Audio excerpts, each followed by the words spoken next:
Welcome to the Smart Weight Loss Coaching Podcast. I'm Dr. Lisa Olson, a board-certified weight loss medicine specialist and certified life coach. In this podcast, I'll share fresh insights and effective techniques for incorporating mindset, habit change, and proven science into your life. Are you ready to achieve sustainable weight loss, wellness, and longevity? Then let's jump in and lose weight the smart way. Welcome back. It's officially spring, and I found myself embarking on an enthusiastic spring cleaning journey this year. Besides the clutter and paper purging that I'm tackling, I've decided that my cleanup is going to extend throughout my home, my body, and even into my brain. That's correct, I'm spring cleaning my brain. Not that I'm expecting to knock it all out of the park in 1 week of deep cleaning, but I'm all in for a season of decluttering. How about you? I'm a believer in the philosophy that a cluttered workspace or home keeps our mind cluttered and makes it hard to focus and do our best work.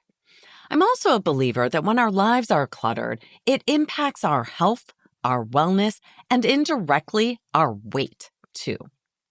This comes up all the time in my work. Consider my client Stacy, who had so much mail and other clutter on her kitchen table that she always ate on the couch in front of her TV. I promise you that's not a recipe for weight loss success. And I also promise you that Stacy is not alone. I hear that all the time when I ask. People don't tend to volunteer this information, which is why it's now a standard part of my intake form for my weight loss practice. I want to know how cluttered people consider their homes on a scale of 1 to 10. If it's less than a 7, I need to dig deeper to learn more about what's going on. When we eat in front of the TV like Stacy used to do, we aren't eating mindfully. We consume more food and we consume it faster, which certainly doesn't help anyone with a weight loss agenda. I never expected to discuss house cleaning when I started practicing bariatric medicine, but for some of my clients, that's the kind of practical goal setting that can start to move the scale in the right direction. When we think about spring cleaning to improve our health and our weight, it helps to break it down into 4 categories of actions we can take. Believe me, I could have listed 10, I could have listed 100, but I'll constrain myself because none of us need the overwhelm of a list of 100 things to clean this spring. Here's number 1. Declutter a place to eat that doesn't involve your couch or your bed. It's ideal to sit in a chair at a table with a napkin on your lap when you eat. Set down your screens and slow down your eating. Be a little more mindful of what you're putting in your mouth. Whether you have a large home or a tiny apartment, start with your eating space and clean it up so you can turn your attention to the food during your meals. Have a little gratitude for the food you're eating and the space you have to eat it. We want eating to be a relaxing and pleasurable experience, or at least a neutral experience, and that starts with having a delightful eating space. Something I did decades ago was to buy cloth napkins instead of paper napkins. I also love to use a tablecloth or pretty placemats. Perhaps you want some candles on your table or some flowers, or maybe you'll just leave the center of your table open to create the feeling of more space. Start there with your spring cleaning. Number 2, declutter your fridge, pantry, or kitchen cabinets by identifying and eliminating, or at least reducing, Nova 4 or ultra-processed foods. How are you going to do that? By reading your ingredient labels. Flip over the package on the box and scan down below the nutrition label to the ingredient list. Don't assume that your gluten-free Crunchmaster multigrain rosemary and olive oil crackers are healthy just because the front of the label tells you so. That's marketing, not actual nutrition information. When you read the ingredient list, that's when you'll find out about the maltodextrin, the natural flavors, the added sugar, and potato starch. Stop buying those crackers. And if you're serious about spring cleaning, toss them. Be sure to check your condiments, your soups, your box of chicken or vegetable stock, and your cereals. Spring cleaning your packaged, bottled, canned, and frozen food is an amazing way to improve your nutrition and your health. If the foods you keep on hand have clean and simple ingredients, you'll find it easier to navigate healthy eating every day.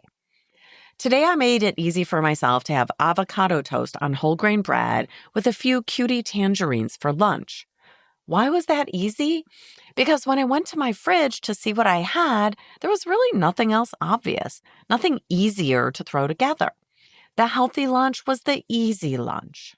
Now, before we move on to the last two spring cleaning action items, let's hear a quick word from our sponsor. Haha, just kidding. It's still me, Dr. Lisa Olson, founder of Smart Weight Loss Coaching. If you're as focused on your health as you are on the scale, you're my person. In my online program, we'll help you establish healthy habits for weight loss, better health, and longevity. For those of you who have looked at our website before, you'll be excited to see that you no longer have to commit to a 3-month program to join us.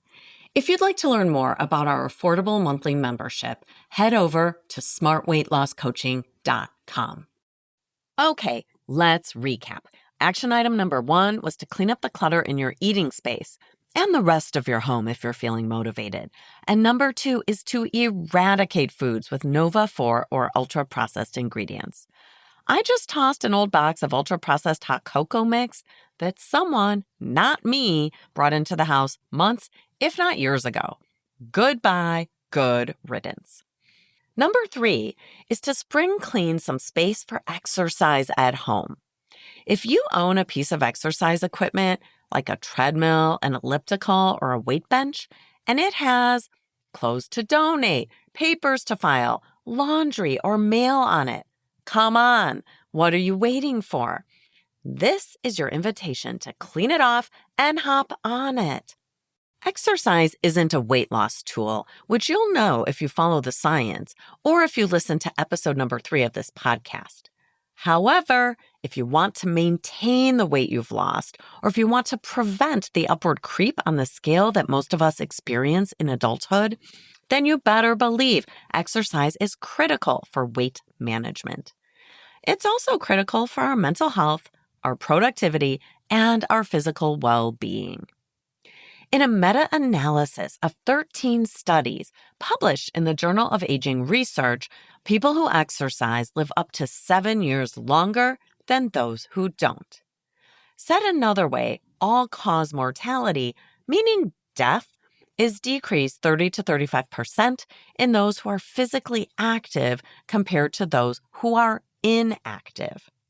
I'm not saying you have to run a marathon. I'm just asking you to hop on that treadmill and listen to this podcast or others for 20 minutes while you do some brisk walking. If you don't have exercise equipment at home, no sweat.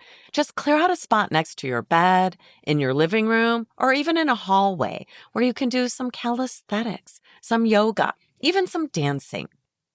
If clearing out a spot for movement involves a little decluttering, all the better. Last night, my husband and I did our evening plank competition. We do that on the bedroom floor at the foot of the bed. It helps that we keep that area free from clutter. Number 4, we've decluttered our eating space, cleaned out any ultra-processed foods that have snuck into our kitchens, and we've cleaned up some space for exercise. Now it's time for number 4, which is to declutter your brain to get rid of old, unhelpful thoughts. I love this one, as I'm sure you could have guessed. When we unintentionally use negative thoughts to talk to ourselves about our weight, we're actually blocking our own progress. In my experience, these unhelpful thoughts fall into a couple of categories. Category 1 is the always searching for the magic answer kind of thinking.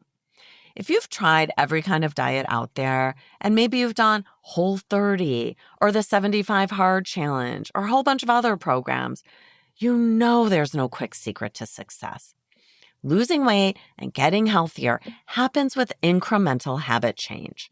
But that's not sexy, so instead we sometimes find ourselves consumed by thoughts that if we could just find the right diet, then weight loss would be easy.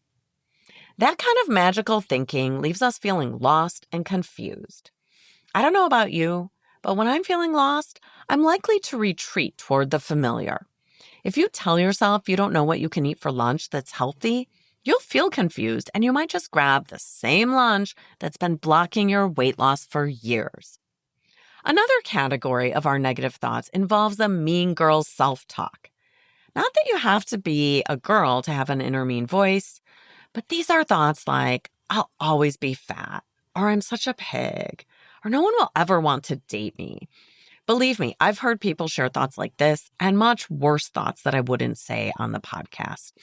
These mean girl thoughts leave us feeling ashamed, which is definitely not an inspired way to feel. Another category involves self-defeating talk. This might involve thoughts like, why bother? It doesn't matter what I eat. I'll never lose weight. All of these negative thoughts disempower us and create negative feelings that block us from taking action. So it's time to spring clean our brains, my friends. Come on, if you're choosing magical answer thoughts, mean girl thoughts, or self-defeating thoughts, it's time to banish them. Why do that to yourself? It's so unhelpful. There are a couple of ways to spring clean these thoughts. One is to do some thought blocking. We dive deeper into this in my program, but here's the quick and easy version. If you catch yourself thinking a negative thought, just say, stop it. Stop it, Lisa. And you might ask yourself, what is that thought doing for me? When you catch and practice interrupting a negative thought, you might just let it go. Another way to spring clean negative thoughts is to replace them with new thoughts on purpose. You can search for inspirational thoughts like, I know I can do this, and I deserve to be healthy and to have the body I want. You might choose energizing thoughts like, my transformation starts with my next action. It doesn't have to be big. It just has to be a step forward in the right direction. Maybe that's not your style and you just want to choose a neutral thought. Something like, this is the only body I have, so I'm going to take care of it. When we catch and modify our unintentional negative thoughts and either interrupt them or offer ourselves impactful replacement thoughts, we're spring cleaning the most important organ for our weight loss and health journey, the brain. All right, guess what time it is? It's time for your next best action.